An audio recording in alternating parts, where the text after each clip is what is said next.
Hello, sziasztok! Üdvözöl benneteket a peron, avagy mindennapi közlekedés. Hello, bátyja! Mi újság? Na, csak gedipáljuk meg a Bözsit, hogy mehetkezzen.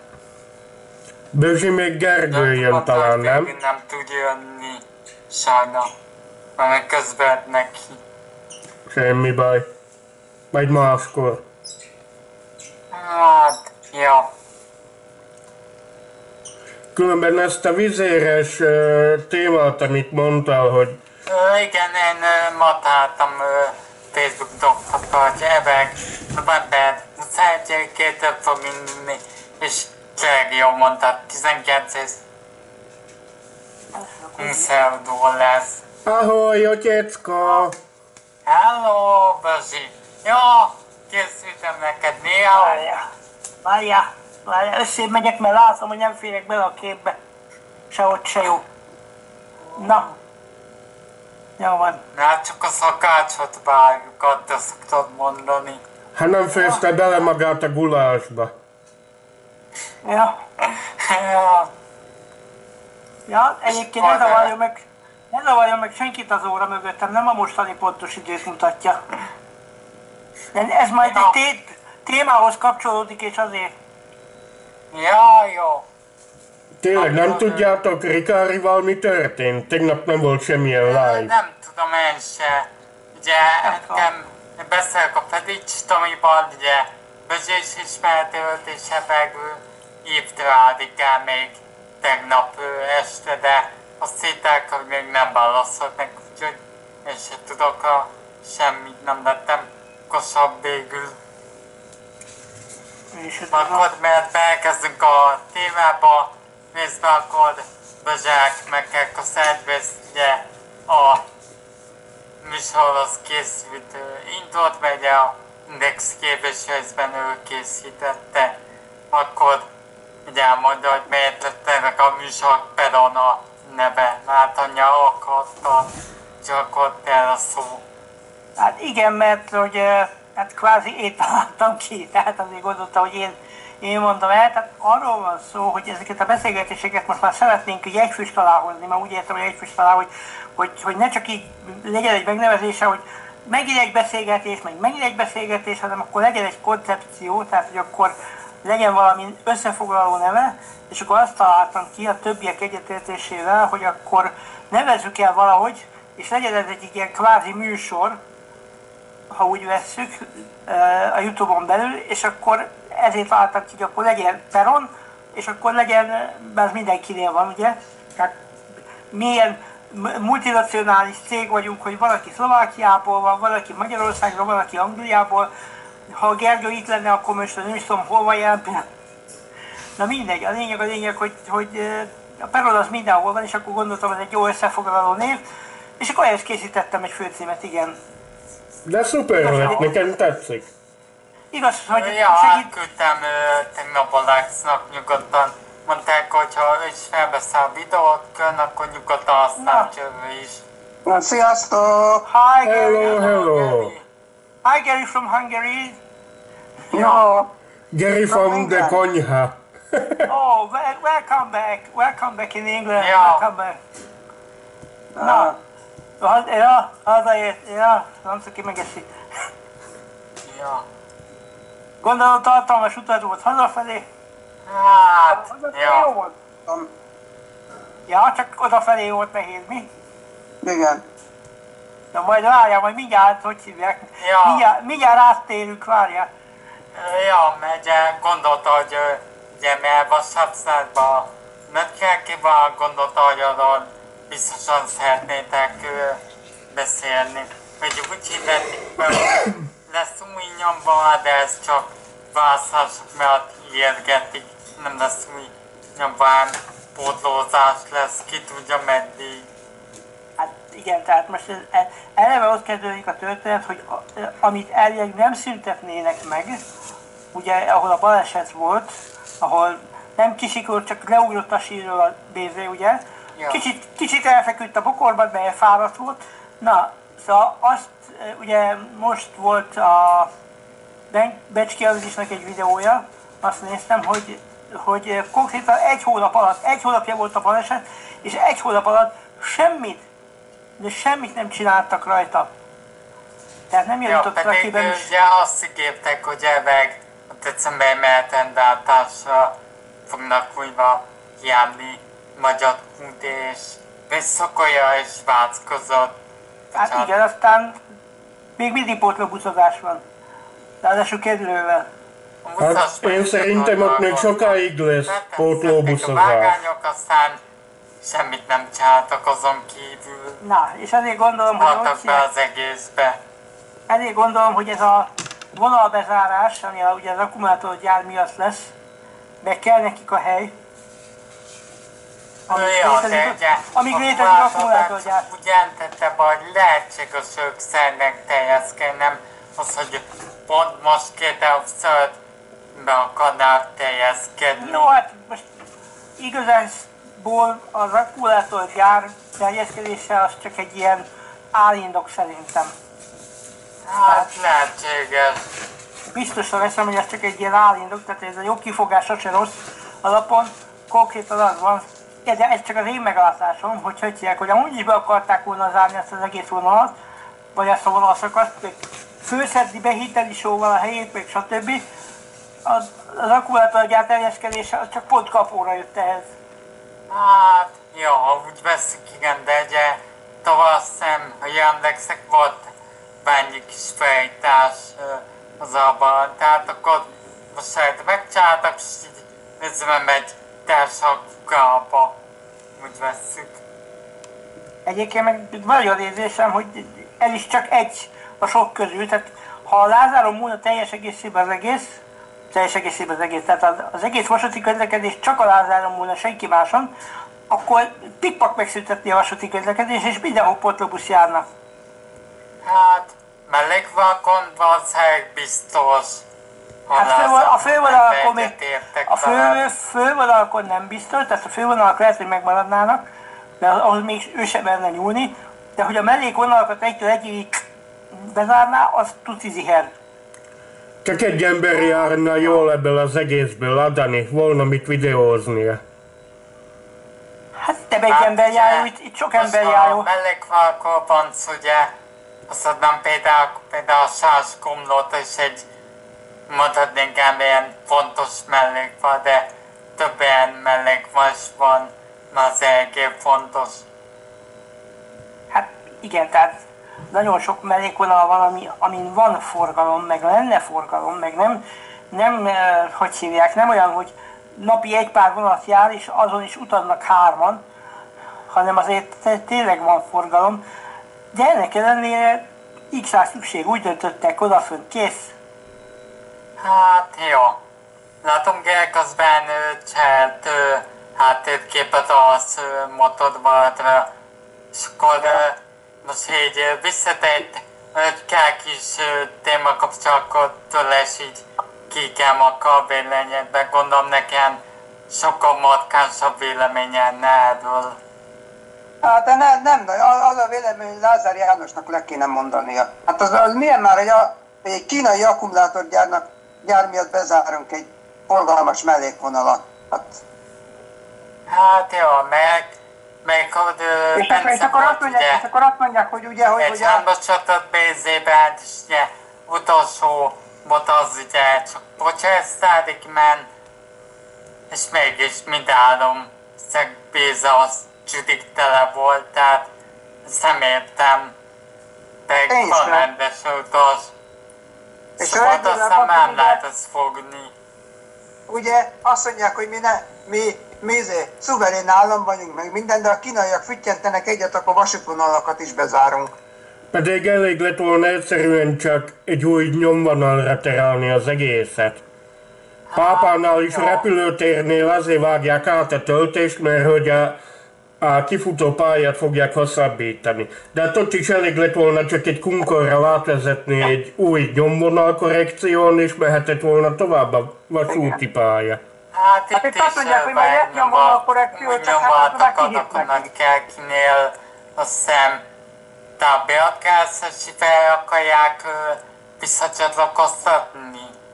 Tudom, de lehet, hogy tévedek Na, valamennyit. szóval amiről a Alex beszél, ott konkrétan csak terve volt az a kifutópálya hosszabbítás, végül is nem lett meg a pápai reptérnél, aztán arról beszéltél, nem? Igen. Na, tehát a pápai reptér hosszabbítás, vagy kifutópálya hosszabbításban nem lett semmi, de azt a vágányt azt eltűntették egy az egybe, és azóta se építették vissza. Most szerintem ugyanez lenne a Hocsiákkal is, ugyanez lenne ezzel a vonalszakasszal is, amit most ugye hanyadika van, a 16-a, tehát 3 nap múlva aztán bezárnak, mert Ja. hogy hívják?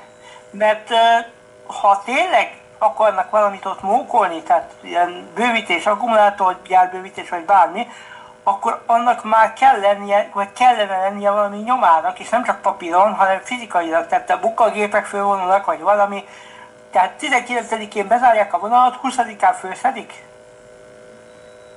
Vagy nem lett semmi, csak a akkumulátorgyár, hogy esetleg talán majd talán. Megye Áksz ugye említett ezt a pápai reptér kifutópályák a bővítését, de ugye még nem tudom most hány éves, de volt egy körnvalt ugye egészen Győrtől Veszprémvasra és Spencervágását tápálják, hogy ez valószínűleg utolsó mer lesz, és akkor már Pápál nem tud menni, meg a tehervált se Veszprémvarseny felől. De ahogy mondtad is, Bözsi, azóta csak vágant szedték be, és kifutópályát azóta se hosszabbították be, pedig a Paperte az inkább Katar reptérnek számít. Hát nem rászámít, az katonai reptér a pápai, hát voltam ott voltam gyakorlaton katonakoromban, tehát Igen, én is azt mondtam. hogy hívják? Konkrétan az a katonai reptérhez tartozó kifutó pálya, de nem volt szó, tehát illetve volt szó róla, hogy bővítenék, de ugye előbb elbontották az egész vasútvonalat, vagy az egész vasúti vágányhálózatot ott, ami ott volt, mint ahogy ténylegesen bármi történt volna a bővítéssel, amit a repülőgép, vagy mondjam már a kifutópálya bővítéssel kapcsolatosan. Hát lehetséges. És nagyon gyanítom, hogy itt is ez lesz, hogy... Hát lehet, hogy túlságosan előre terveztek, mint ahogyan megtudnák ezt most, hogy nincs mondjuk elég forrás. Jó, de most mondd meg, ha ténylegesen akar az akkumulátorgyár terjeszkedni, és ennyire van pénz, mert azért egy ilyen terjeszkedés, egy ilyen bővítés azért ez nem 5 forintba kerül, ha ennyire van rá pénz, akkor igazán megfinanszírozhatná már az a nyomult akkumulátorgyár ezt az egész kiszedem, átteszem, új nyomvonal, korrekció, etc. Tehát legalább azt a munkát, amit el kell végezni annak érdekében, hogy ők tovább tudjanak terjeszkedni, amit nem értek, hogy minek kell, mert nincs akkora kapacitás, hogy ennyit kelljen bővíteni, de minden. Lehetséges. De ezt nekik kéne finanszírozni, tehát ehhez képest Hát jó, nem például a vápnak, mert az nekik plusz pénz. De a mávnak hol van erre ennyi pénze, mondd már meg. Mert én nem látom. A mávnak csak annyi pénze, amit a kormánytól kapsz, aztán 2 csokolom.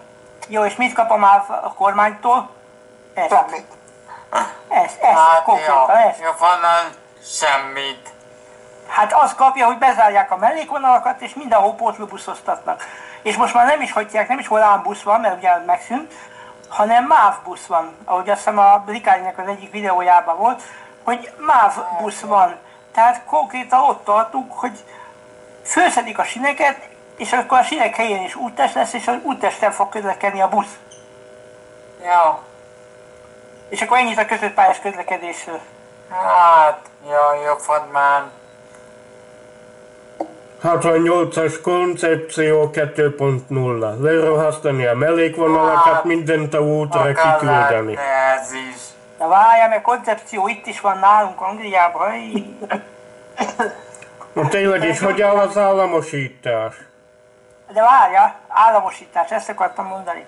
Hogy a visszaállamosítás, ez úgy fog működni. Jó, akkor már meg vagy még téma az akarsz kötni.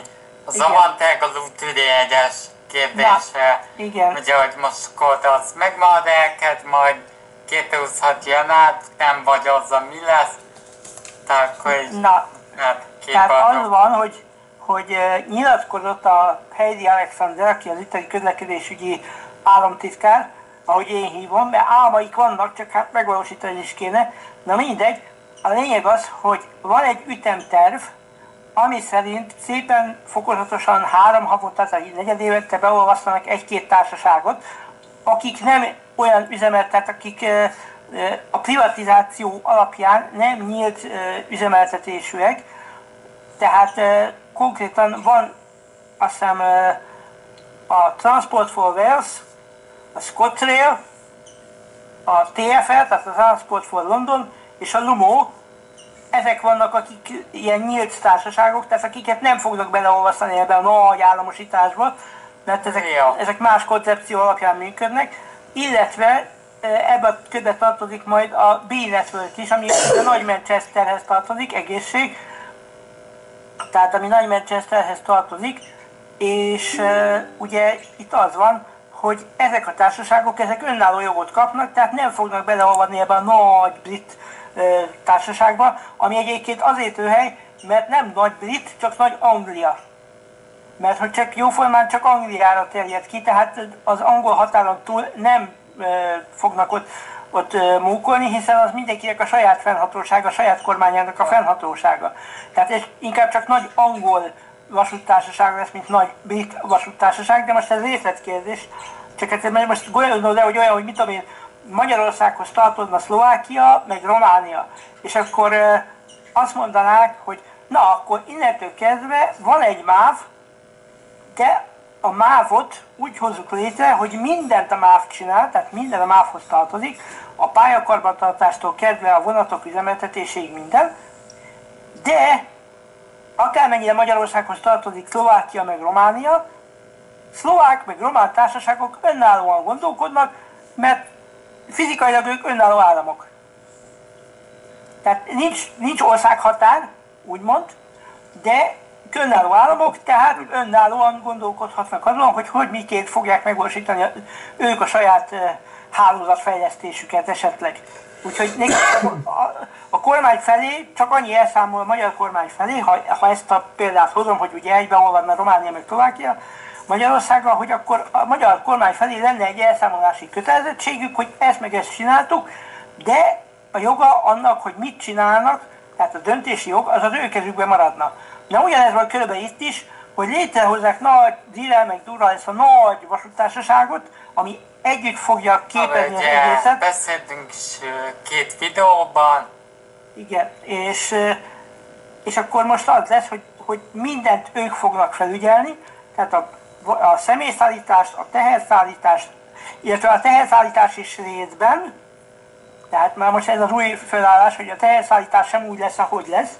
Csak ugye a infrastruktúra tartozik máshoz, csak nem tudom a nevét. Eddig a Network Rail volt az illetékes a pályakarbantartásban. Tehát minden, ami az állomáson belül van, kivéve a vonatok maguk, tehát a személyszállítás meg a fuvarozás, az mind a Network Railhez tartozott. Na most ezt kiveszik a Network Rail alól, és a személyszállítással együtt, tehát az személyszállító cégek, mint például most októberben a Greater Anglia nevű cég is beleolvadt ebbe a nagy brit vasúttársaságba, mostantól minden egy kéz alá fog tartozni, mindent egy valaki fog csinálni, és így könnyebben átlátható lesz állítólag, meg könnyebben kezelhető lesz. Hát jó, így lenne sokkal legjobb, meg egyértelműbb is szerintem. Ez eddig nagyon királyul hangzik. Csak. És most van itt a csak ideje. Egyrészt, ugye most volt október, azt hiszem 10-én, hogy a Greater Anglia társaságot beleolvasztották ebbe a nagy brit vasúti társaságba. És ennek kapcsán már megint megjelent a Heidi Alexander, a államtitkárnő, hogy akkor tartson sajtótájékoztatót meg a nyemkinyát, és ennek keretében megint fölmatricáztak egy vonatot, hogy Great British Railways coming soon, vagyis hamarosan. Most ez a hamarosan 2027-ben lesz, hiszen meg lett mondva, ki lett nyilvánítva most ezzel a sajtótájékoztatón, hogy az az ütemterv lényege, hogy igen, 3 havonta beolvasztanak 1 vagy 2 társaságot, de az egész nagy brit vasúttársaság, mint olyan, csak 2027-től, tehát ha már az összes ilyen vasúttársaságot, amit bele akartok olvasztani, már mindenki benne van, akkor indítják el ezt az egész hóbelevancot. Addig csak ilyen... hogyha jól értezem, Jáborban be mondjuk 20 janába Londonba szoktad az Avanti, csak hát a 2007 előtt nem színlik már, hogy te szoktál száll Ludvéjennek. Igazság szerint az van, hogy 2027. augusztus vagy szeptember valahogy így a környékén, vagy legkésőbb október, de hát mivel nyár elejét mondtak, tehát, vagy nyár végét mondtak, ezért gondolom, hogy inkább valószínűleg augusztus, hogy augusztusban alakulna meg teljes mértékben ez a nagy vasúti társaság, és onnantól kezdve szűnnének meg ezek az egyedi vasúti társaságok, amik most beleolvadtak. Hát, jó, meg lehet, hogy megváltozik így a jegyrendszer, és nem akarják változtatni. Jobb lesz, vagy rosszabb. Nem.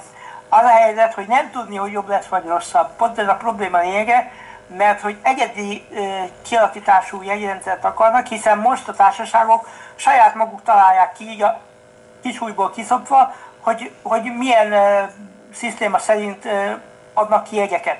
És ugye, ha ezt egy rendszerbe vezetik át, akkor onnantól kezdve nem biztos, hogy ez sokkal jobb lesz, vagy olcsóbb lesz.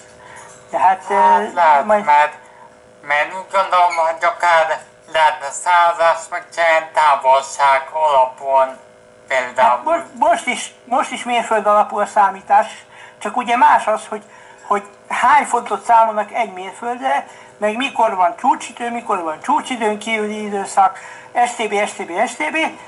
És most ezt egy kalap alá akarják vonni, ami nagyon király lesz, csak ugye van egy olyan kialakítás, hogy például létezik az úgynevezett split save, ezt a Gergő tudja szerintem, hogy micsoda, amikor megosztasz egy jegyet.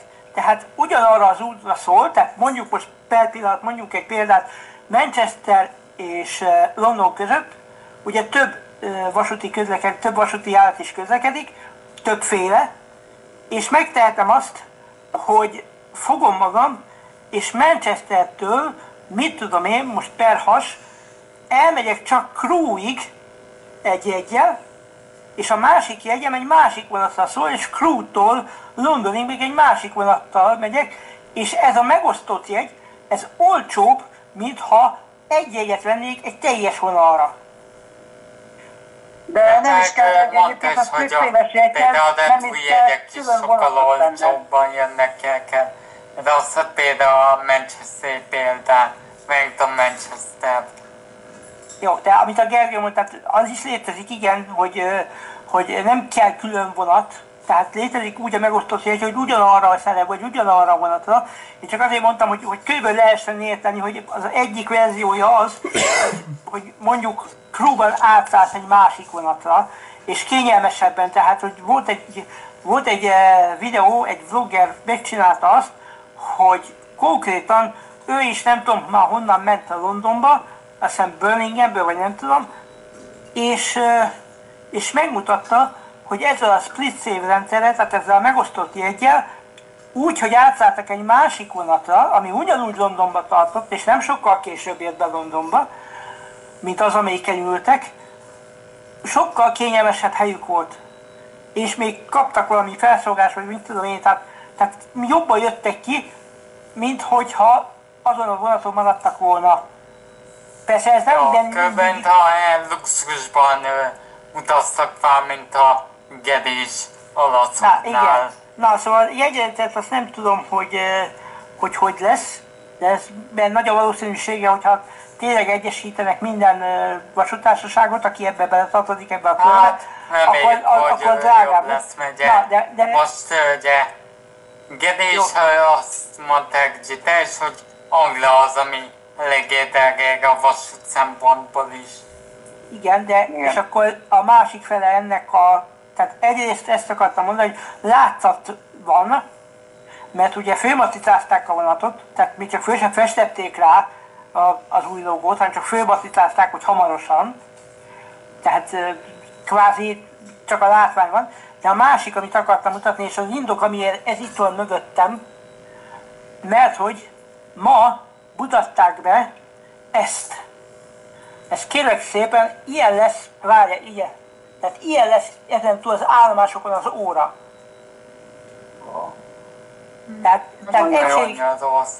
egységesítik az órákat, és most ezt a London Bridge állomáson mutatták ma be, de hogy minden vasútállomásra, ami nagy vasútállomás, tehát ahol tényleg vannak ilyen nagy órák, ott ezeket akarják majd betenni, és ugye ebből lesz digitális, meg analóg is, tehát nagyon jó, meg nagyon szép, csak az egy bajom van vele, hogy nem az tehát ott van például a London Euston állomás, ami le van pukkanva, bőven lehetne rajta mit munkolni, és nem csak azért, mert oda befut majd egyszer a nagy vasút, mármint a gyors vasút, hanem amúgy is lehetne mit rajta átépíteni, de nem építik át, nem arra költenek, hanem erre.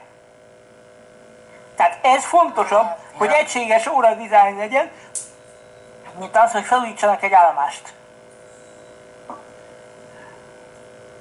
Tehát azért mondom, hogy itt vannak látszatintézkedések, amik nagyon szépen, nagyon jó.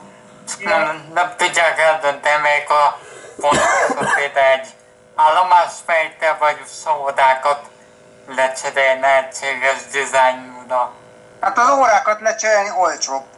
Meg én amit remélek, hogy akkor most, hogyha egységesítik a vasutat, akkor lesz végre olyan railcard, ami az egész országban érvényes. Hát reméljük, de reméljük, mert hogy hívják, a railcardokkal is jóformán kitörölhetem. Hát igen, mert a railcard is annyiban jó, hogy én itt le tudok menni délen a tengerpartra, aztán ennyi a railcard, amit tudok használni, amivel nem megyek semmire. Hát nekem még inkább, meg gondold el, amikor beiratkoztam az egyetemre, ugye mondták, hogy lehet kiigényelni railcardot életkortól függetlenül, mert hogy ez kvázi nappali tagozatos iskola. Én úgy tudtam, hogy te csak ezt egyharmad bérletet tudtad volna igényelni. Az a railcard, igen. Az én esetemben az a railcard, hogy egyharmaddal olcsóban tudnék jegyet venni, de, és itt van de a de. ugye csúcsidőn kívül.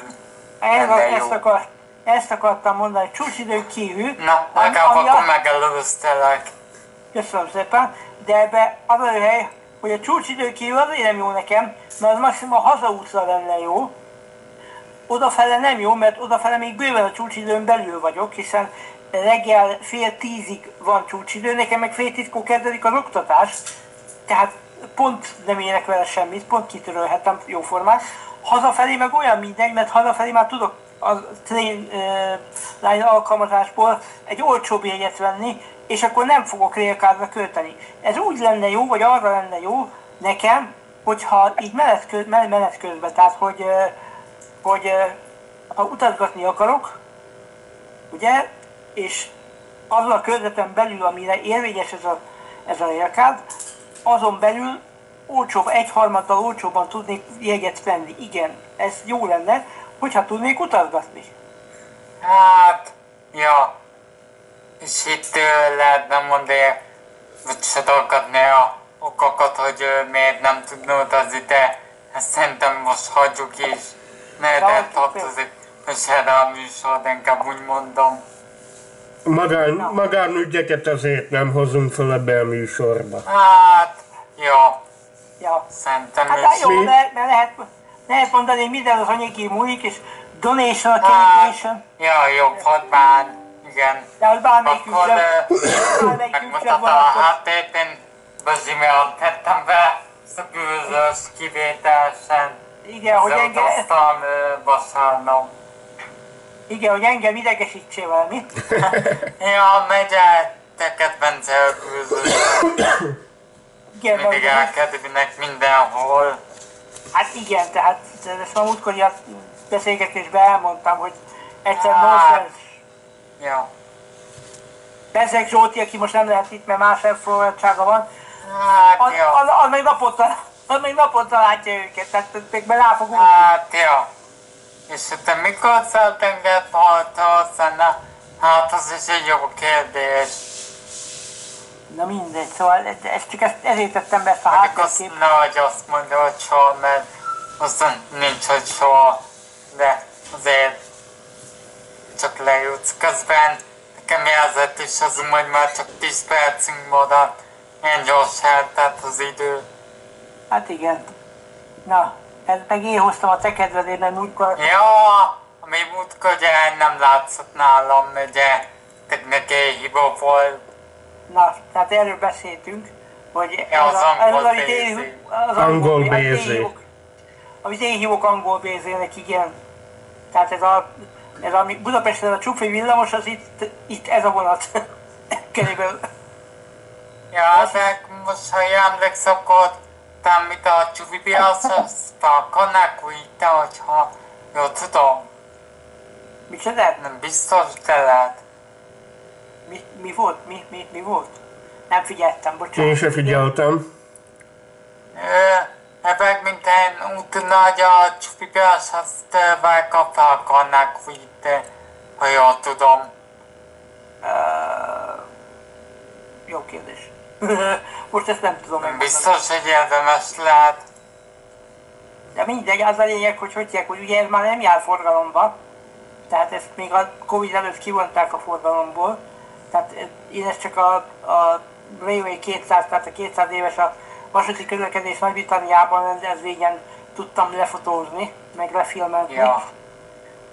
Tehát ez már csak egy ilyen muzeális példány. Aztán talán azt hogy gondolkodok kicsit, láttam, de nem vagyok ebben 100% biztos.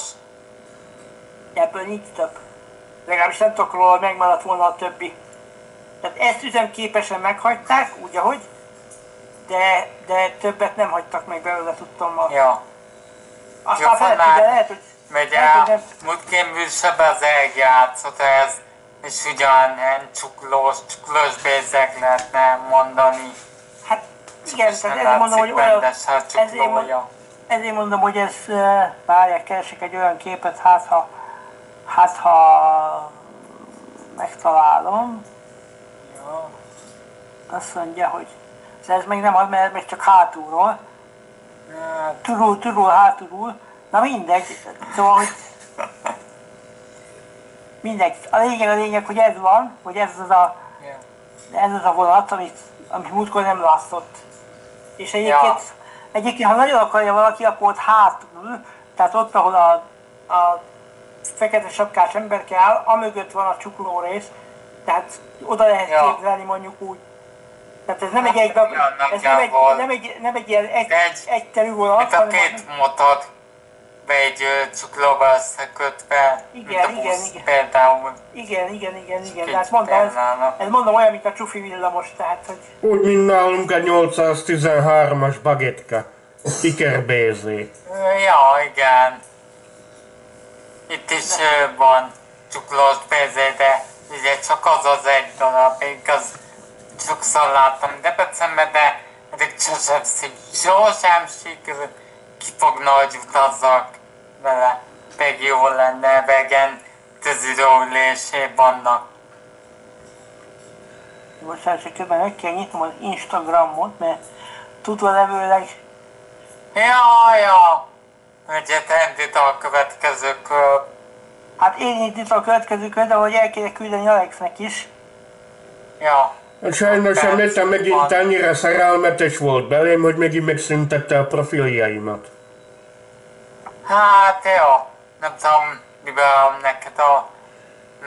De konkrétan ez a probléma nem csak nálam van, hanem világszerte mindenkinél, mert sokaktól hallottam, hogy a Facebooknál és a Metánál óriási problémák vannak. Hát jó, Algoritmus hibák, meg nem tudom mi. Ismerősömnek is egyik fiókját tiltották, és akkor kellett egy másik e-mail, és az adott. De hiszem, hogy a letított e-mail címében nem tudtam beregisztráltatni magát. Hát most az nem mondjam, hogy a YouTube is fejleszt azért hallod. Hát jó, például itt például tudna azzal, hogy a WhatsApp Zodiákkal kitette egy kis videót, gyermekben történt a keresetelb, aztán mert meg tudta nézni, hogy hallgatni, egyet csak értesítést láttam. Egészségedre, Geri. Köszönöm. Rákérdezte a csoportba, és most ez a videó most mi volt?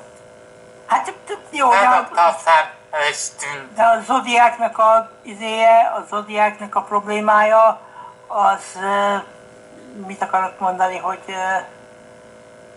Istenem, hogy a Zodiáknak a problémája az egy kis probléma. A Zsoltinak ugye folyamatosan letiltogatja a csatornáit, meg felszámolja a csatornáit, aztán újra kell indítani a csatornáját, aztán kiderül, hogy annak elveszi a nézettségét, aztán mégis visszaadja, aztán a feliratkozókat tünteti, azt adja vissza, tehát mindig van valami, Hát van. jó. De hát ugye a Zsolti életben most az Ex és az Érdészben sajnálja, hogy a Meta az így bánik most vele, hogy folyton letiltogatja a Facebook fiókját. És De most akkor elgújja- behozom akkor utolsó témát, de ugye akartam valamikor beszélni, csak elfelejtett, ugye meg lett rendezve Bécsbe a szokásos európai villamosvezetői bajnokságon, ugye a Budapestek negyedhető értékel, szerintem ez egy jó teljesítmény. Az egy nagyon jó teljesítmény, az.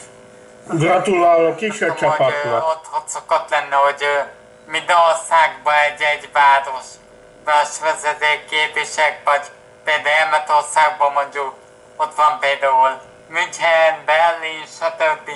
Szerintem inkább egy országból egy város. Hát persze, hát Persze. milyen lenne, hogy mit tudom én, Magyarországra menne a budapesti, a debreceni, a szegedi, Hát, meg a Miskolci, érdekes lenne.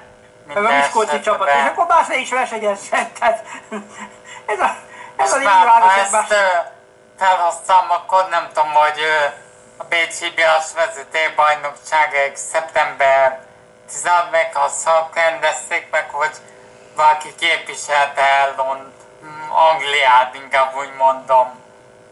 Vagy arról nem tudsz. Nem tudok róla, hát mondjuk itt nagyon nincs, hogy hívják, erre, mondjuk úgy, tehát lehet, nem tudom, tehát mégis itt is van bőven olyan város, ahol van villamos közlekedés, tehát itt is fel tudom sorolni a Sheffieldet, Londont, Birminghamet, meg jaj, mi volt a negyedik, jaj, Máriám, Nottingham, tehát bármelyik lehetett volna a négyből, csak hát mondjuk kérdés, hogy mennyire Európa bajnokság, tehát hogy mennyire tartozik Nagy-Britannia Európához egy Európa bajnokságon. De hogy világbajnokságon elindulnak, az oké. De Európa bajnokság... hogy Anglia az egy Európa-aztag, de ugye unión kívül van megye.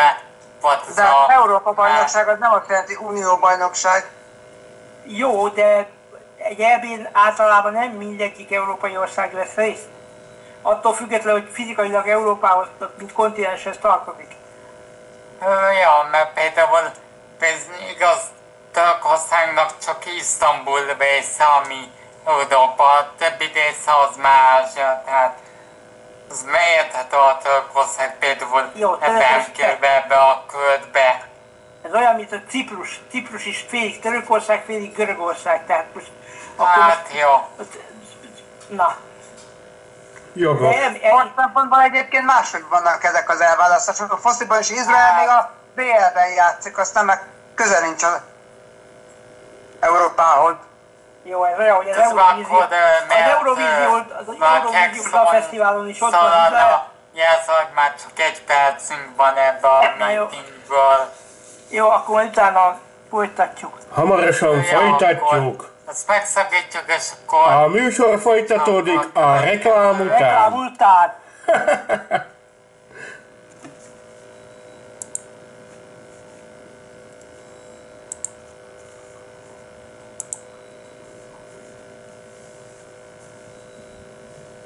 Nos, és akkor most várunk Attilára, alias Bezsilendre, amíg megjön az új link, és a műsor folytatódik tovább a reklám után. Mellesleg a reklám alatt, akit érdekel a csatornám, nézzetek rá, lájkoljátok, lehet diszlájkolni is, de indokold meg, hogy miért, iratkozzatok fel, legyünk minél többen. Épp ugyanúgy iratkozzatok fel Atis csatornájára, Bözsilendre, az egy kicsi donation a kerítésen. Gerinek nem tudom, van-e csatornája, és épp ugyanúgy ma is Zsoltihoz is, aki ma személyes okokból nem tudott jelen lenni a beszélgetésen.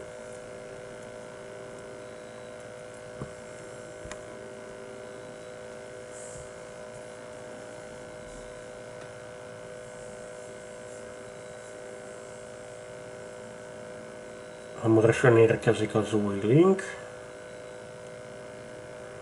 Nagyon jó ez a beszélgetés, én tudom élvezni, én úgy szintén. Baráti körben nagyon jó ez a beszélgetés. Visszaírunk Atis barátomnak, én is úgy szintén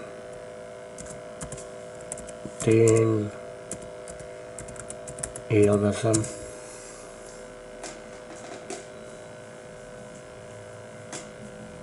És ez a peron, avagy minden, ami közlekedés.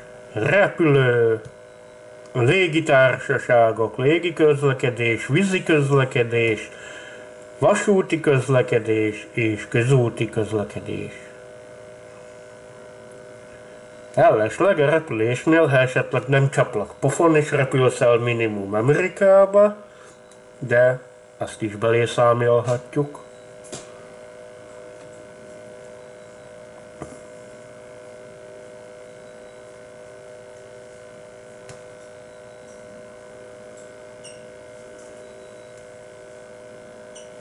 És megjött az új link, és folytatjuk a műsort.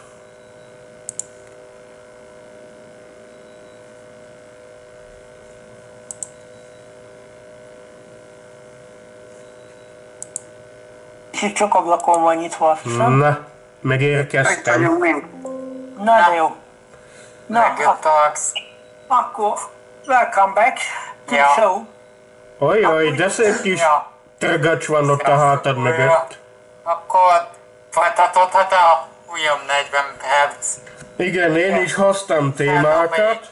Villamos vezető bajnokság is azért, ugye vége azért beszéltünk, ugye Bécsben ugye tök más típus volt, ugye ő ott a bajnokság ezt a Flex City-vel csináltak, és de Pesten például, de hogy láttam Koppa, meg aztán Hadovével gyakoroltak.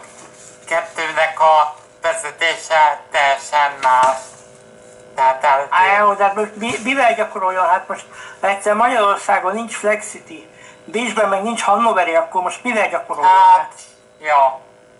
Na, mit akartál, Alexom, hozni? Teljesen lehet fel. Hoztam 3 témát, 2 vizérest, rátaláltam az egyik szlovák híradó portálon, nagy hírek vannak, és Ja, minden minap nekem, ugye, megosztottam csoportba nekem itt Pesmákidval, hogy mely játokat akarok indítani. Az egyik az Lábnake, és az 26. január 12-től és heti 3. Akkor egy Kisinem, az nem tudom, Kisinyav lett volna, az egy hetem, és 26. január 12, akkor egy Berlin, az heti 4, és az 26. március 16-tól, akkor van Dortmund heti 3, 26. március 17-től, Kodóban heti 7, és az is március 16-tól, akkor van heti 3 Tirana, március 16-tól, akkor Onvid, heti 3 alkalom, 26. március 17, Pristina, heti 4 alkalom, és az is március 17, akkor van Tel Aviv, heti 5 alkalom, és az is március 17, akkor ugye van Tulsa 4 alkalommal, 26 március 29-től, és akkor itt van legvég a Pozsonykos az hetente 9 alkalommal, és november 21-től fog majd elindulni, és egyre az 19,99 euró, tehát képpen 20 euró lesz, ami nem sok szerintem, a 8000 valamennyi úgyhogy kb. 6-8 ezer körül, az úgy szerintem vállalható egyszer.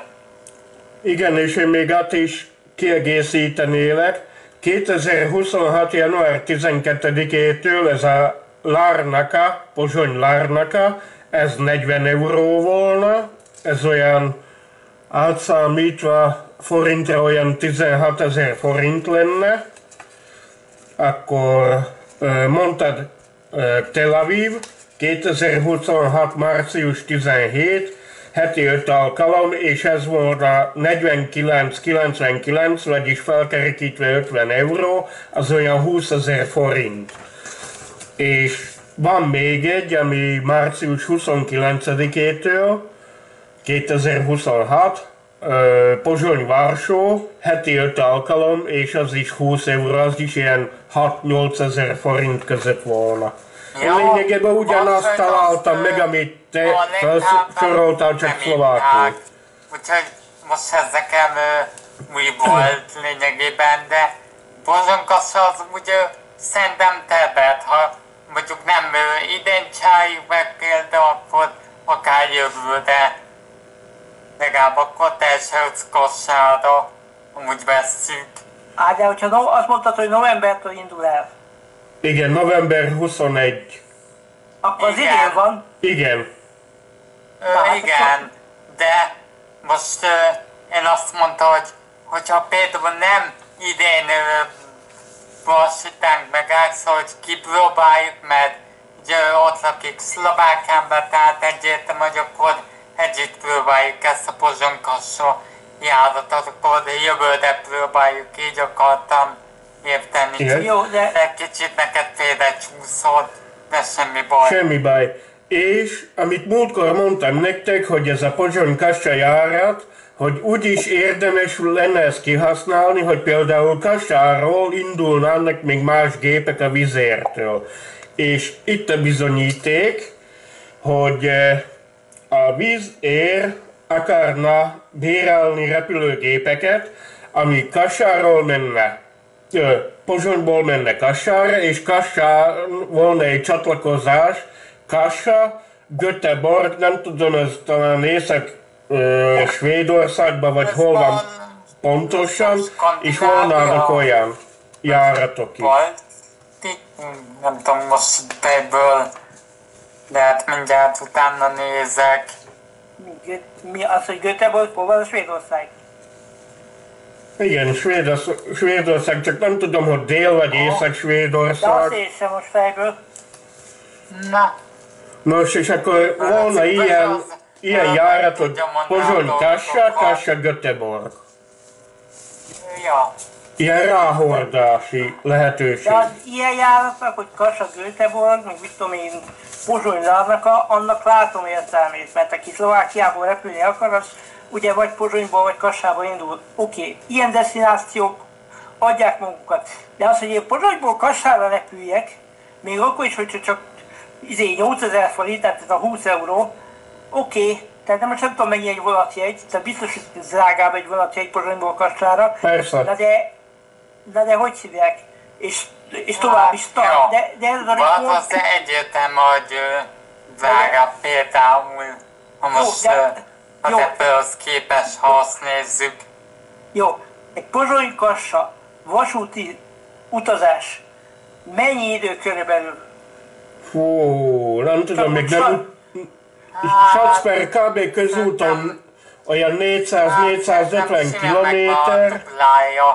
De ugye, ha már felszuk ezt a Pozsony-Kassát, ugye most azon például ugye lévő gyorsvatok is ugye csak Novi Mestoig mennek, tehát nem mennek be a Nagyalmáson, Tindal reptére, Attuvalajuttam a kadubla csuklós meg. Jó, de én most konkrétan összehasonlításképp... Most ha például együtt akár meg csalsz, akkor neked ugye kéne jegyet például leadsz persze hozzá az 1 megállít például. De tegyük föl, te most Pozsonyra akarsz jutni Kassára. Igen. Az egyik variáció az, hogy elmész a vonattal, az mit tudom én, most mondom per has, 3 óra alatt ott van. Teszem azt. Már még több is. Hát jó, de most... Körülbelül egy óra, de ugye ott az a bökő, hogy 2 órában előbb ki kell menned, tehát ugyanott vagy. Ezt akartam mondani, tehát most hogyha 2 órával előtt kimész a reptérre, ott dekkolsz, oké, hogy olcsóbb a repülőjegy, és lehet, hogy fél óra múlva már, tehát ez a főszáll-leszáll körülbelül, mert repülési távolságban szerintem légi folyosón ez a Pozsony-Kassa, ez nem távolság, én azt gondolom. Hát jó, Zsolt is mondta, meg Szentén is mondta, hogy ezt 1 órát Pozsony-Kassát le tudják. Igen, 1 óra, mert... Én nem utasz Herbergépet, de úgy látszik, én jobban tudom a dolgokat. Na jó, de most gondold el. A Bözsi mondaná. Kimész a reptérre, ott vagy 2 órát. Utazol a repcsivel mondjuk 1-et, az 3. Ami kivergődsz a repülőtérről, az is még egy szerintem, hogy fél óra. Mert ugye leszáll, kiengedik az utasokat, stb. Tehát csomagokat megkeresni, STB, azon is elmegy szerintem fél óra. Tehát szállod ki, hát ugye ott is függ ez a 2 óra, hogy például van-e neked feladott podcast, vagy nincs már. Ha nincs feladott podcast, akkor utaselőzésre abból már kimész, persze. És akkor már kezd a tranzit részre. Ugye, hogyha EU belüli országban, akkor nincs útlevelőzés még. Persze, úgy könnyű, hogy hagyják, van egy kézitáskád, azt csókolom, persze, hát ha úgy repülsz, akkor persze, akkor megéri. Hát jó. Akkor 2 óra előtt bőven kim vagy, bőven be tud csekkolni, úgyis most már átállnak a digitálisra. Ja, meg ha már te használsz a digitális, azt hiszem nem EU kivéves, ez téged meg GTD-t olvastad, vagy akarsz EU. A Ryanair-nél bevezetik azt, hogy csak digitális, legyen, digitális check-in legyen, de a digitális check-in is úgy működik, hogy persze nem nyomtatok ki papírra, oké, de azt a QR kódot valahogy be kell olvasni, és kell hozzá valaki, aki segít beolvasni, meg ugye csomagot feladok, akkor a csomagot lemér, stb. Tehát pont ott vagyok, mintha a papíron kinyomtattam volna, annyit spóroltak vele, Na az oké, ugye, hogy felgyen például van kezeit, látok parkvás, ugye, mutattak még mindenvel szebb dropos csak feladó, hogy magadat feladni. Az úgy oké, de lehet másebb repülőtereken, és mindannyian nem tudom, csak egy hasonlítás, hogy például Róma, és hirtelen, ami eszembe jutott. Jó, akkor úgy mondom, hogy az ilyen check-ineknél, tehát például amikor Manchesterből Budapestre repültem, én is ilyen önálló check-innél voltam, tehát hogy nem kellett kinyomtatni, hanem volt egy QR kódom, azt beolvasta a gép, aztán csóközön. Igen ám, csak hogy ha valami gebasz van, akkor kell oda személyzet. Mert kell oda személyzet, mert valami nem olvassa be a QR kódot, vagy nem felel meg a csomag súlya, vagy onnantól kezdve azt nem tudod önállóan megoldani, tehát ez olyan, mint az önkiszolgáló kassa, hogy ott is kell valakinek állni az önkiszolgáló kasszánál. Hát jó, az igaz, például ugye az a kosttermékeknél feltétlenül nem gyakorlott, és betöltötte a 18 évet, vagy ne azt különben kell jobban kell hagynia. Na, most gondold el, hogy mondjuk azt, hogy van Gizi néni, egyszerű Gizi néni. Gizi néni megszokta azt, hogy ha repül, életében mondjuk 3-szor repült, mindig ki kellett nyomtatni a papírt, oda kellett vinni valakihez, hogy aranyoskám, akkor nézze meg, olvassa be, fölrakjuk a csomagot, lehet... Most mi van? Ott egy ekkora pult, nem is pult, csak egy ilyen álló LCD kijelző, egy valamibe beleaplikálva, meg egy mérleg. És old meg magad. Hát, jó, körülbelül. Ez az, hogy mindent digitalizálni akarnak, papíron minden Hát, szépen jó, mutat, ezt jól de mondod, valóságban még ezt teljesen más. Egyetértek veled. De viszont ha reálisan is nézzük, igen, mondjuk vonattal tovább tartana, vagy nincs indokolva ez a Pozsony-Kassa repülőgépjárat, de vegyük közúton. Ha mész távolsági busszal, autópályán lehetnek torlódások. Vasúton vágányzárak, hogy mit én tudom, X városban át kell szállnod A-ból B vonatra, hát megint csak hosszabbodik az egész, és így egy óra alatt elrepülsz, jó, 2,5 órát elmókolsz a repülőtéren, check-in, check-out, check föl, check le, de viszont 20 euró olcsóbb is, mint a vonatjegy, mert vonattal is hosszabb menetidő, mint mondjuk repülőgéppel. Mert a gyors vonat csak Pozsony főpályaudvarról ide hozzánk Lévára 2 óra és 16 perc, ha nincs késés valamelyik csatlakozásnak. És az csak 153 kilométer, és nem 450.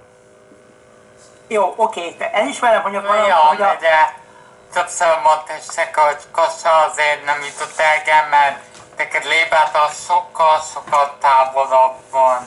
Igen, én nekem el kellene mennem Zólyomba, és ott kell felszállnom a Kassai, vagy személyre, vagy pedig Vagy gyorsra. ugye Pozsonyba, de ugye most nem tudsz onnan menni, mert ugye Lébába érkező gyors van, ugye csak novembertől meg. Az csak egy hónap végéig. Novembertóban. Ez olyan, hogy ad egy, igazat adok Alexnek, bár olyan is, hogy légtérzár, tegyük hozzá, tehát hogy valamiért az a repülőgép nem fogad, és akkor el kell menni a másik. Tehát, hogy mit tudom én, most mondok valamit, a pozsonyi reptér nem fogad, de ez hirtelen derül ki, mert valamiért le kell zárni, és el kell repülni Prágáig mondjuk, most mondok Perhetsz valamit, mert ugye az a legközelebbi repülőtér, onnantól kezdve ciki van, mert amit megnyertél Hát, a vámon, aztán vagy amit onnan megnyertél a régen, például az elmegy a vámon. Tehát, vissza vagyon Pozsonyba, na, tehát ezt így be kell kalkulálni. vagy A ott másik az, gyakorod. a másik az, amit a múltkor mondott a Zsolti, hogy milyen gépekkel szolgálják ki ezt a járatot. Ja, Mert- Max ugye olvassa, hogy ebben a víz az a Kanadájától bérelni gépeket. És ugye, mert te elkezdtél Bözsébe, be Alex szeretett valamit mondani, csak így közbeszóltál, megszakított engem. Semmi baj, nem probléma. Ez egy beszélgetés. De mondjad, Alexom, Jó, Ö, nyugodtan. Az van, hogy lehet, hogy a vizér fog bérelni gépeket. Nem tudom Szlovákiának tartalékban milyen gépei vannak. Lehet, hogy köt valami szerződést a vizér valami magáncéggel, hogy fogja bérelni tőle a kisebb gépeket. Hát tényleg nem fogunk egy Jumbo Jetet indítani, vagy egy Boeinget. Hát jó, vagy egy Airbus például, megy a bizak inkább egy Airbus A320, A21, Neo, meg ilyenek van. Persze, hát mondjuk Zsolti jobban ismeri a repülőgépeket, ő a szaki. Ja, mert ugye ő repülőtéren dolgozik, tehát... Én csak a Nagasaki vagyok ehhez. Érthető. ja. Szóval, hogy oké, tehát elismerem, hogy valamikor repülőgép jobb alternatíva, elfogadom, hogyha, és most a hogyha alatt azt értem, hogyha van akkora kihasználtsága, hogy érdemes ilyen nagy böhöngépeket repültetni az 1 órára. Ez Mert az. hogy, Ja. mert hogy belegondolsz, ugye most hasonlítsuk össze, bár nem lehet igazából összehasonlítani, mert nincs pariba a kettő, de most ott van az, hogy például én el akarok utazni, és mondjuk nem Manchesterből akarok repülni, vagy hazamenni, mert innen Manchesterből nehezebb, hanem azt mondom, hogy Londonból akarok Budapestre menni vonattal, ahogy a Geri csinálja.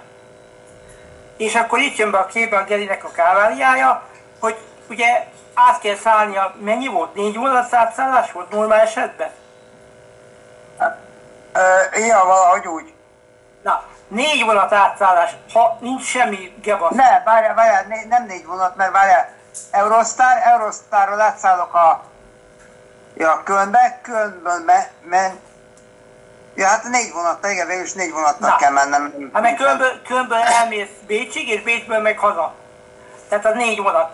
Nem, hát végül is ja, de mert úgy lett volna az eredeti terv, hogy elmegyek ugye Brüsszelbe, Brüsszelből átmegyek Kölnbe, és Kölnből Münchenbe. És onnan meg már egyenesen haza. Jó, hát most oké, de hát mindegy, akkor is 3 vagy 4 vonat. De az egyszerűbbik megoldás az lenne, hogy elmennék Párizsba, és Párizsból Münchenbe közvetlen vonattal, Ja. és akkor onnan mennék. De az egyszerűbbik Ja, megoldás, meg hogy a fölülsz a franciák repülőre. azért sokkal Igen, jobban egyszerűbbik, de amit megbízhatóbbak, nem ugye, szeretek. mert a Deutsche Bahnnál már nagyon kétszeres bizétott, hogy aztán tudnak azért késéseket összehozni. Na igen, és ezért röhögtem azon, amit kitettem, vagy megjelent, hogy ugye, és ez a Deutsche Bahn is, a brit vasút is, ugye ez nem vasút, hanem metró, tehát a londoni metró, mert hogy ugye a Piccadilly Line az most fejlesztés alatt van, meg lesz, meg volt, meg stb. És a fejlesztéshez, ugye, a Deutsche Bahn biztosítja a garanciát. Meg nem tudom, a Gernél mi van 2 évvel, hogy így ilyen na most talán jobb lesz így. Igen, mert kicsit beszakított közben, aztán nem oltottam fel a villanyt. Lővilágosság. Ja. Isten mondta, légy világosság, és a villanyszerelők lefektették a kábelt. Hát, Isten nem Változott a vagyok. képén. Nem, de Isten fölgyújtotta a lámpát. Na, szóval, Jó. hogy a lényeg, hogy tehát igen, tehát ha így nézzük, akkor ahogy a pozsonyi Kassa is meg lehet oldani repülőgéppel, mert meg lehet oldani, és praktikusabb. Ugyanúgy a London-Budapest is praktikusabb lehet repülőgéppel, mint a 3 vagy 4 vasúti átszállás. És ugye az átszállásoknál ugye arra is kell figyelni, hogy mennyi idő van a 2 átszállás között. Ez Na az. azt mondja, Hát, hogy jó, lényegében Tréngának ugye. jól adja be. Anglia ugye, most ha nézzük oda fel, most én például hozom, ugye Bebölt választottam megye, az a olcsóbb, de ugye nekem Bakacs után fenn volt a csalagú, tehát azért Egyébként itt választás, hogy visszabe vonat. De azt ugye itt is inkább az áttól függ, hogy kiek mi olcsóbb. igen, tehát amit A kérdeztek tőle, balkák például volt olcsóbb, balkák elpülő. Igen, egyébként meg Olaszországban utazni vonattal olcsó, mert Olaszországban volt közlekedés olyan olcsó, hogy olcsóban kész, mint repülnél. igen, ugye Olaszországban Ja. ez. Na, szóval Ja, meg most már ilyen megemlített az, akkor átadom neki a szót, mert akkor mesélj egy kis élménybe szól, de hogy ott tetszettek a svájcák, olasz, most én kíváncsi lennék rá. így. A Svájc az jó volt, de az mondjuk a Svájcban mondjuk azóta meglepett, és Svájcban nem megy olyan marha gyorsan a vonat, tehát ott a Svájcból azért értünk át Milánóba lassan, mert a svájci vonat hiába jó, meg nagy sebességű, meg mit tudom én, ott vannak bizonyos szakaszok, ahol nem megy nagy sebessége, ráadásul még vonat, tehát nincsen megoldva az se, hogy nem lehet színbeli kereszteződés. Tehát Svájcban a birka tehér hamarabb lelegeli az egész létet, mint ahogy a vonat átmegy. igen. Ja, körülbelül. De Svájcban nem olyan gyorsan van, viszont az olaszoknál 300-al repeszt. Ott nincs probléma. Ott Milánóból Torinóba 1 óra az út, de úgyhogy ilyen... Jó, de De szellentés a kacsa fenekéből. Hát Igen. kérdezted, de a svájci Alpokban ott azért vannak benne bőven ilyen izék. Igen. Meg ugye, meg a svájci-olasz határnál van, azt hiszem a urok.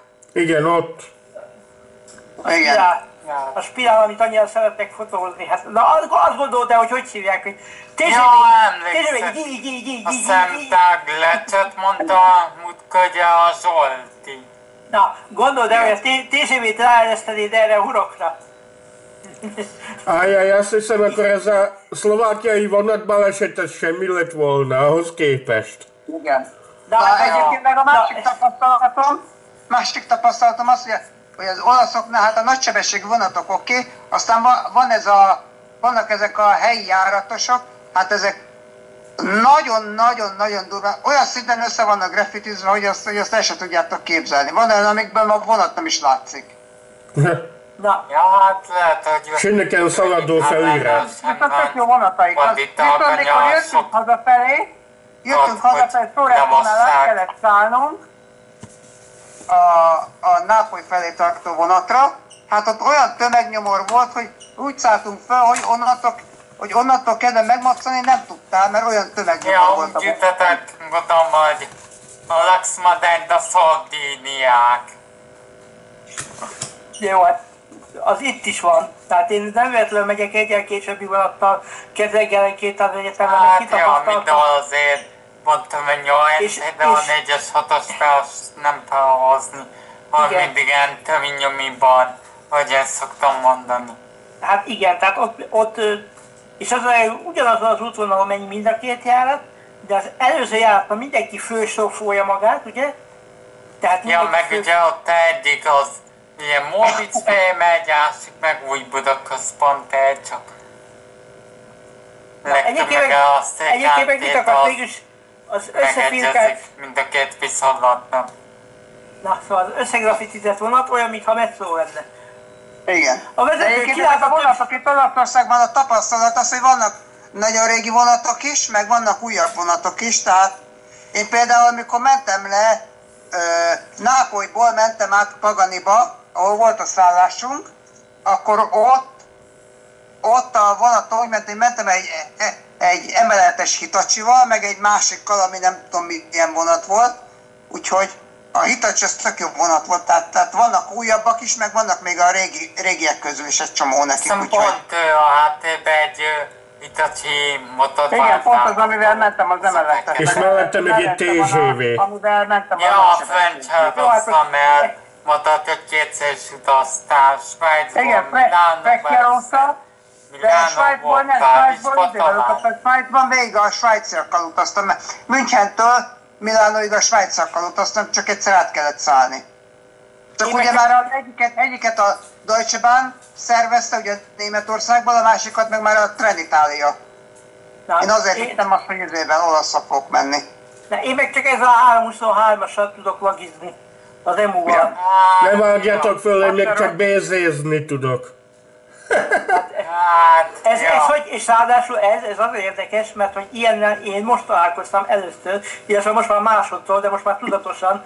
Tehát, hogy múlt héten voltam ugyanazon a helyszínen, ahol most elmentem forgatni, és majd a hétvégén, hát illetve mondjuk az a videó előbb fog kijönni, mint ahogy ezt fogják látni, de a lényeg, hogy nálam a hétvégén ugye megjelenik egy videó, és kimentem egy olyan Manchester környéki állomásra, ahol egy ilyen vonatot le tudtam, sőt nem is egyet filmezni, és ez az érdekes, mert ugye a videóban is elmondom, hogy ezt a 90-es években építették, és ez volt az utolsó. Akkor tényleg ez volt az utolsó. Mondani, hogy nem majd oda.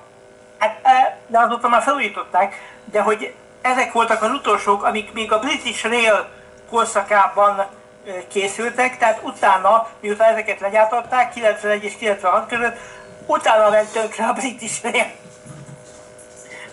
Tehát legyártottak belőle azt hiszem 43 darabot, ha jól emlékszem. Bocsi. Mindenki meg van fázva. Tehát legyártottak belőle 43 darabot, és hogy hívják, és azt hiszem 6 vagy 7 darab még most is raktárba áll. Ja, az jó. Azóta. Most és akkor szóba hoztuk ugye. Tehát valószínűleg azoknak azért sokkal több ilyen modernebb volt, évak. Hát igen, vannak a helyi járatosok, a helyi járatosok az sokkal régi.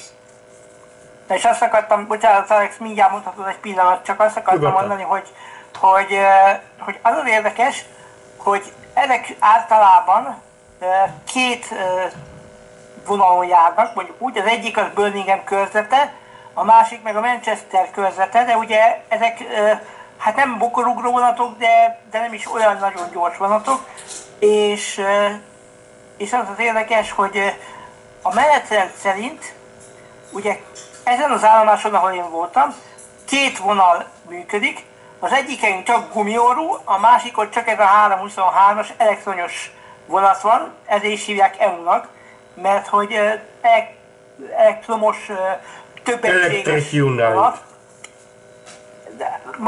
vagy angolul Electric Multiply Unit, tehát ezért hívják EMU-nak, nem mint a madár, nem azért, mert úgy szalad, mint a madár, de mindegy, a lényeg az, hogy vannak olyan járatok, amik nincsenek benne úgy a menetrendben, hogy én azt tudnék jegyet venni digitálisan. Tehát ugye ez a célár alkalmazás, ez azért jó, mert én digitálisan tudok sok esetben olcsóban jegyet venni egy-egy járatra, mint ahogy a pénztárat tudnám megvenni. De és azért szorongatom ezt a jegyet. Ha már megemlített egy bőzsügye, mi négyünk kívül talán Alex Kibét, akinek nincs nem a 100 Swaylight-ben, és már azt használják, és ma net vettem 2 jegyet a bazabból.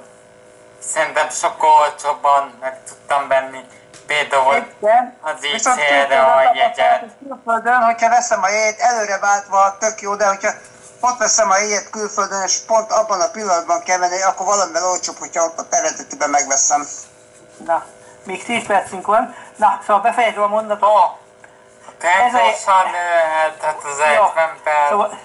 Szóval az van, hogy nem kaptam jegyet az applikáción keresztül, mert hogy egy olyan vonat volt, ami nem volt benne az applikációban. És képtelen voltam jegyet venni, ez a, nem tudom mennyire alszik, vagy közelebb hozom. Tehát ez egy tipikus vonatjegy, egész Nagy-Britanniában ilyet használnak, ugye, ezt a sárga jegyet, tudomásom szerint. És... Nekem a felteltet emléknek. És hát azért tartogatom, de hogy nem az az érdekes, ez egy single jegy, és ez alkalmazásban 4 font valamennyi lesz volna, így, hogy én pénztárba vettem 5,30. 5 font 30. Tehát mindig ott van a lehetősége annak, hogy nem tudsz máshogy venni, csak pénztárba, akkor viszont többletet fizetsz. Úgyhogy hát jó. Ez ugyanaz, akkor néz nálunk. Minden vasútársaság van benne, hogy lassú a jegyárakkal. Na mondjad, Alex! Akkor ez ugyanaz, mint nálunk a ZSSK-nál. Ha ablaknál veszed a jegyet, plusz 1 euró, ez a költséget kell fizetned, mivel papírformában és nem online veszed. Jó, de online is van költség, legalábbis a mi applikációnkban, de mindegy, akkor is olcsóbb. Na. Persze. Nos, nem tudom, regisztráltátok-e a héten, talán mindegyik... Meg tudom, Axmákonnál mond ezt a szlovákiai búváros esetet. Mondtam volna és hogy még ugye vég azért, gyorségy, érintelgeség azért beszéljünk róla. Nos, 2 gyors vonat ütközött a Zólyom-Kassa vasútvonalon. Szám szerint az R913-as, ami Kassáról ment Zólyomba, és az R914-es, ami pedig Zólyomból ment Kassára. Mind a 2 búvár volt, szám szerint a 757-es, 005-ös és 006-os. 100 sebesült volt, az egyik mozdonyvezető kórházban, a másik már előzetes letartóztatásban van. A ma reggeli hírekben, illetve a ma déli hírekben, ez már friss információ, a vasúti pálya teljesen forgalomba lett állítva, maximális sebességen, ami 100 km/h, de még tovább vizsgálják az egész balesetet, hogy vagy Bisber hiba lehetett. Ez emberi hiba volt, vagy a pályában volt valami, és azért siklott ki a vonat. Nem. Pályában nem volt semmi hiba. Vagy a jelzők nem működtek úgy, ahogy kell, vagy pedig ezekben a mozdonyokban mindegyikben lényegtelen, hogy dízel, elektromos, mit én tudom, hibrid, mindegyikben van egy éberségi gomb, amit a mozdonyvezetőnek bizonyos időközönként meg kell nyomni, hogy éber. És ha ezt elmulasztja, akkor automatikusan életbe lép egy fékrendszer. Perádos megoldásban, tudásom szerint. Automatikusan életbe lép az éberség a kezelésére. Igen, és ha ezt elmulasztja, akkor automatikusan életbe lép a vészfékezés. Most nem tudjuk, hogy vagy emberi mulasztás volt, vagy valamelyik mozdonyvezető valahol elkalandozott, mert igazság szerint, ha te mozdonyvezető vagy, te nem telefonálhatsz vezetés közben, ez közútra is épp ugyanúgy igaz lenne kvázi, idézőjelben. Nem hallgathatsz rádiót, semmi. Ott te csak, mint az igaz ló, csak is előre nézhetsz és figyelni a jelzőket, stb. De amint meg fogok tudni valami új információkat, mert ezt szerintem még sokáig fogják húzni, ezt a vizsgálatot, én fogok ezekben a live-okban majd... Mind a kettő, és egy vonal, ugye, valószínűleg egy vágányát a pályában, nem tudom, sügyítán. Igen, ott lényegében van ilyen alagút, és az alagút előtt egy váltóval van két vágányosítva. Az alagút után megy át egy vágányosba.